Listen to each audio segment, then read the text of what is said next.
بسم اللہ الرحمن الرحیم۔ اللہ کے نام سے شروع جو نہایت ہی مہربان رحمت والا ہے۔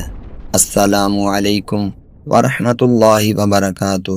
محترم ناظرین، جب ہم کربلا کے واقعات کا ذکر کرتے ہیں تو زیادہ تر لوگ امام حسین رضی اللہ تعالی عنہ کے سفر سے بات کا آغاز کرتے ہیں، لیکن ایک نام ہے، ایک قربانی ہے جو کربلا سے پہلے لکھی گئی۔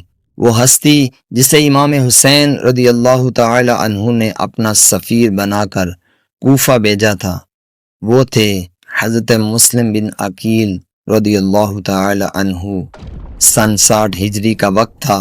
امام حسین رضی اللہ تعالی عنہ کو کوفہ سے ہزاروں خطوط موصول ہو رہے تھے، لوگ ان کا استقبال کرنے کو بے تاب تھے، مگر امام عالی مقام حضرت امام حسین رضی اللہ عنہ نے فوری قدم اٹھانے کی بجائے پہلے تحقیق کو ترجیح دی۔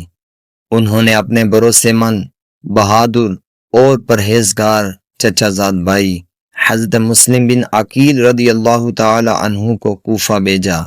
ان کا مشن تھا لوگوں کے ارادے دیکھنا، امام حسین رضی اللہ تعالی عنہ کا پیغام پہنچانا، اور اگر لوگ وفادار ہوں تو امام کے لیے حالات سازگار بنانا۔ آپ کوفہ پہنچے، لوگوں نے بے حد جوش و جذبے سے آپ کا استقبال کیا۔ ایک روایت کے مطابق 18,000 افراد نے آپ کے ہاتھ پر امام حسین رضی اللہ تعالی عنہ کے نمائندے کے طور پر بیعت کی، لیکن یہ جوش چند دن کا مہمان تھا۔ جب یزید نے کوفہ کے نرمی پسند گورنر نعمان بن بشیر کو ہٹا کر ظالم، چلاک اور سفاک ابن زیاد کو بھیجا تو سب کچھ بدل گیا۔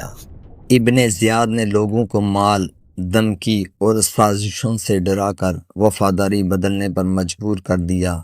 جو لوگ بیعت کے وقت یا حسین کے نعرے لگا رہے تھے، وہی اب حضرت مسلم بن عقیل رضی اللہ تعالی عنہ کو تنہا چھوڑ چکے تھے۔ جب آپ فجر کی نماز کے لیے مسجد پہنچے تو پیچھے مڑ کر دیکھا تو صرف 2 افراد باقی رہ گئے تھے۔ سوچئے، ذرا غور کیجئے، کیسی تنہائی ہوگی اس وقت۔ ابن زیاد نے آپ رضی اللہ تعالی عنہ کی گرفتاری کے لیے پورا لشکر بھیجا۔ حضرت مسلم بن عقیل رضی اللہ تعالی عنہ نے بے مثال بہادری کا مظاہرہ کیا، بہت سے سپاہیوں کو زخمی کیا، لیکن آخر کار آپ رضی اللہ تعالی عنہ کو گرفتار کر لیا گیا۔